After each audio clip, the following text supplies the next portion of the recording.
Behind this allure and the rat race of immigrating to Canada, there's a crisis which we are not talking about enough: the mental health struggles faced by the international students. Today, we shed light on a reality that's often ignored by the governments, educational institutions, and society at large, and even missed by those who are supposed to be watching out for these students. For years, Kamal Bardwaj has been sending the remains of Indian students back to their home country and sees what he calls a troubling trend: a rise of deaths. We're about 4 to 5 a month right now, so it has gone up throughout the years.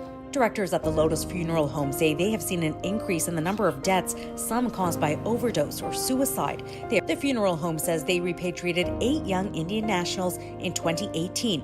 In 2022, it was 33. Citing privacy concerns, they wouldn't specify how many of those deaths are mental health related.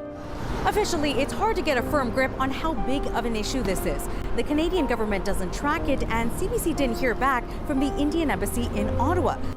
My name is Dikshit Soni, and in this video, we are tackling a topic that's not only personal to me, but also affects our community at large: the overlooked mental health issues amongst the international students in Canada. Keep watching. Now, you might be wondering, why is an immigration consultant like me not talking about the latest updates or tips on Canadian immigration today? Well, that's because this is more than just professional advice for me.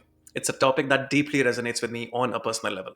Having battled depression myself, I've been in the dark place where everything feels overwhelming and hope seems distant.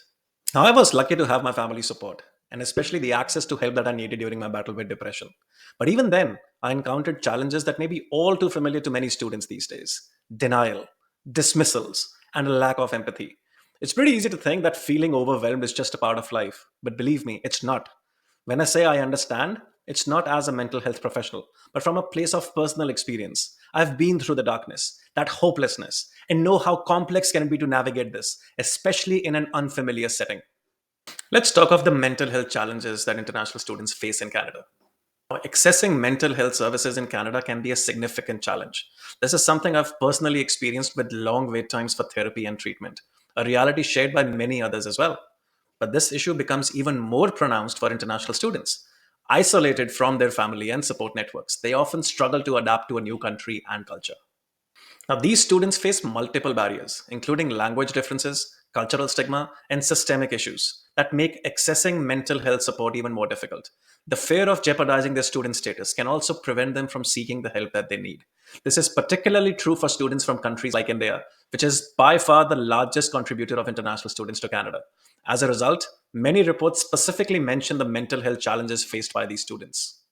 In more populous provinces like Ontario, British Columbia, this situation is even made worse by the long wait times to see the mental health professionals, which can sometimes exceed a year. This creates a difficult environment for students who need timely support and care for their mental health issues. Let's talk of some of the pressures and challenges faced by the international students. International students in Canada have to navigate a complex maze of challenges, far beyond just adapting to a new country. Their journey is often marked by a constant push to excel, often linked to the pressure of achieving not just high IELTS scores, but other academic benchmarks as well. But their struggles don't just seem to end there. Financial pressures often loom large, from managing the tuition fees, often supported by significant loans, to the day-to-day expenses of living abroad.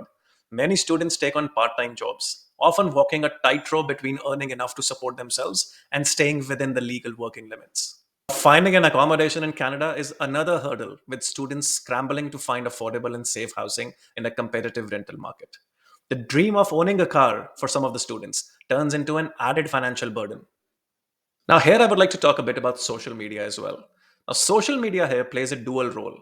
It offers a platform for connection, no doubt, but can also become a source of stress. There's a constant drive to showcase success and happiness, leading to a culture of comparison and sometimes a really skewed perception of reality. Now, sending money back home also adds another layer of responsibility. Many students support their families, their dependents, financially, further adding to the weight of expectation on their shoulders. And in the end, securing a job that aligns with their career goals and immigration aspirations is a key part of their journey. This often involves navigating through a maze of immigration policies and processes, with the ultimate aim of achieving a permanent residency in Canada. Now, each of these challenges, while agreed, they are a part of the broader immigrant experience that every international student invariably has to go through, but they can significantly impact the mental well being of international students. They face immense pressure not only to succeed, but to uphold the image of success, often at the cost of their mental health and personal growth. Now, mental health is such a vast topic, and often we hear our friends, family say that this person is feeling sad, and all they have to say is cheer up, buck up, and whatnot. But no, depression is more than just feeling down. When I say depression, I mean mental illness as a whole. It's such a complex state that it can often lead to a sense of paralysis or even psychosis.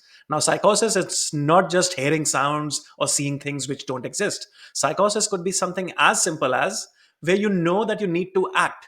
Or let's say you have to renew your permit or attend your classes or give your IELTS or something like that. But you find yourself stuck, unable to move forward. Now, this goes beyond just simple sadness. It's a serious symptom that demands attention. But unfortunately, misconceptions about depression and mental health persist, and they persist big time. The stigma surrounding mental health often prevents people from seeking help or understanding the severity of their struggles. In Canada alone, 1 in 5 people experiences a mental health issue each year, thus highlighting the urgent need and awareness and compassion for everyone. For students away from home, battling depression can be intensified by cultural shock, loneliness, and the weight of academic, financial, and the biggest of them all, the immigration pressures. In such times, even small tasks can feel overwhelming. Additionally, there's often a lack of awareness about mental health resources. Navigating insurance coverage, especially from schools, can be a complex maze, leaving many students unsure of where to seek help. Further, in the transition period between study permits and work permits, students may experience a gap in healthcare coverage. Now, this period of uncertainty and stress can further complicate feelings of anxiety and depression. It's crucial for the community, particularly within academic or political or healthcare or even social work organizations, to recognize these challenges and respond to these signs. Now, what can we as a community can or should do? Creating a stronger support system within a community is paramount. Beyond professional help, we need an environment that encourages open discussions about mental health, especially for international students. This includes understanding of the complexities of healthcare coverage for international students and supporting them in navigating these systems. Seeking help is a sign of strength, not a weakness. Please remember that. It's about creating a culture where mental well being is prioritized and students feel supported, not just academically, but holistically, including their mental health. Guys, if you're stuck with me until this point, I'd like to thank you very much for being a part of this important conversation. But now it's time to wrap up with a personal appeal. Let's take mental health seriously. Let's look out for each other and break the silence around depression and mental health. Going forward from February 2024, on the last Monday of every month, which will be 26th of Feb in 2024, at SAAB Immigration, we would be offering free detailed immigration consultations at our Mississauga location. There's no charge, no judgments. It's simply a space for honest conversation and advice. Whether you're struggling with mental health issues, facing challenges as an international student or a work permit holder, or just need someone to talk to, please reach out. No immigration advice needed? That's okay too. Let's have a meaningful conversation and support each other through these challenges. And if you found this video helpful, please like, share, and subscribe to the channel. Your feedback is really, really important to us, so please feel free to leave your comments below.